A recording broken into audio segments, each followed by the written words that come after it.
ভগ্নপ্রায় মাটির ঘর, তা সত্ত্বেও কাটমানি দিতে না পারায় তালিকা থেকে নাম বাদের অভিযোগ উপভোক্তার। ঘটনায় বিতর্কের সূত্রপাত হয়েছে মালদার চাঁচলের আশ্রম পাড়ায়। এলাকার বাসিন্দা উর্মিলা দাসের ভগ্নপ্রায় মাটির ঘর, ওপরে ভাঙা টালির চালা। রাতে কনকনে শীতের হাওয়া ঢোকে ভাঙা দেওয়ালের ফাঁক দিয়ে। স্বামী নেই, ছেলে টোটো চালিয়ে সংসার চালায়।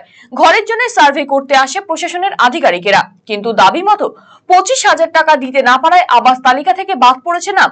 ঘটনায় অভিযোগের আঙুল শাসক দলের নেতাদের দিকে। 3-4 বার আসলো, ঘর আমরা পালাম না। তার মধ্যে আবার বললাম যে, তা বলছে তৃণমূলরা বলছে কি বলে 25,000 টাকা লাগবে, তারপরে ঘর পাবা না তো পাবা না। তাহলে 25,000 দিলে পরে টাকা অ্যাকাউন্টে টাকা ঢুকবে, তো 25,000 টাকা না দিলে ঢুকবে না। ঘরের অবস্থা তো আমার খুবই খারাপ। আবার 3-4 বার উঠায় নিয়ে গেল ছবি, কিছু পেলাম না। তার ইতিমধ্যে আবার বলছে এখন তৃণমূলরা বলে টাকা লাগবে। তা আমরা বললাম আমরা টাকা দিতে পারবো না, আমরা খাটতে পারি না। একটা ছেলে খাটে, টোটো চালায়, কত টোটো চালাবে? তারপরে তো টোটো তো দুনিয়াতে হয়েই গেছে, আর চলতে পারছে না কোনো মতন। আমরা দিন কাটছি, ঘরের চাল নাই, ঘর নাই, কিছু নাই, খাওয়া নাই, পড়া নাই, কত আমরা কষ্টতে চলছি। জল পড়ে, খুবই পড়ে জল। ঘরে তো জল অনেকটা পড়ে, মানে ঘরে থাকবা কি করে? ওই তো দেখলাম সব ওখানে জমা করে রাখছি, বস্তার মধ্যে সব রাখছি, কেথা মেথা কাপড় চোপড় সব রাখছি কেথার মধ্যে, না যেন পড়ে। কোনো একটা প্লাস্টিক ঢাকাই দিচ্ছি, জল যেত না পড়ে না ভিজে। কি করে আমরা শুকানো পাওয়ার যোগ্য? হ্যাঁ, আমরা তো পাওয়ার যোগ্যই বাবা, তো কই আমরা পাচ্ছি না। অন্যদিকে কাটমানি দিতে না পারাতেই তালিকা থেকে নাম বাদ পড়েছে, এমনই অভিযোগ এনেছে ওই বুথের বিজেপি পঞ্চায়েত সদস্য।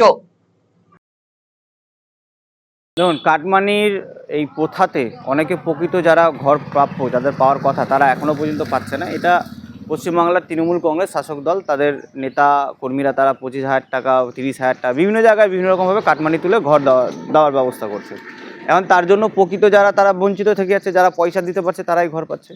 তবে প্রকৃতপক্ষে যারা যে সার্ভের বিনিময়ে হওয়ার কথা ছিল, সার্ভেতে যে এত গরমিল এবং সেটা যে অর্থের জন্য যে পরিবর্তন হয়েছে সেটা দেখেই বোঝা যাচ্ছে। দেখুন, আমার এ বুথে মোটামুটি শুধু উনি নয়, আমার তার সাথেও আরও 2-3 জন যারা পাওয়ার যোগ্য। প্রকৃত যারা বঞ্চিত হচ্ছে, এটাই তো হচ্ছে সবথেকে বড়। তাহলে পাচ্ছে কারা? তারা যারা অর্থ দিচ্ছে তারাই পাচ্ছে, এই হচ্ছে বিষয়। যদিও কোনো সমস্যা থাকলে ব্লক প্রশাসনের কাছে তাদের আবেদন করতে বলেছেন স্থানীয় পঞ্চায়েত সমিতির কর্মাধ্যক্ষ অঙ্কুর পোদ্দার। তাদের সমস্যা সমাধানে সচেষ্ট হবেন বলে জানিয়েছেন তিনি।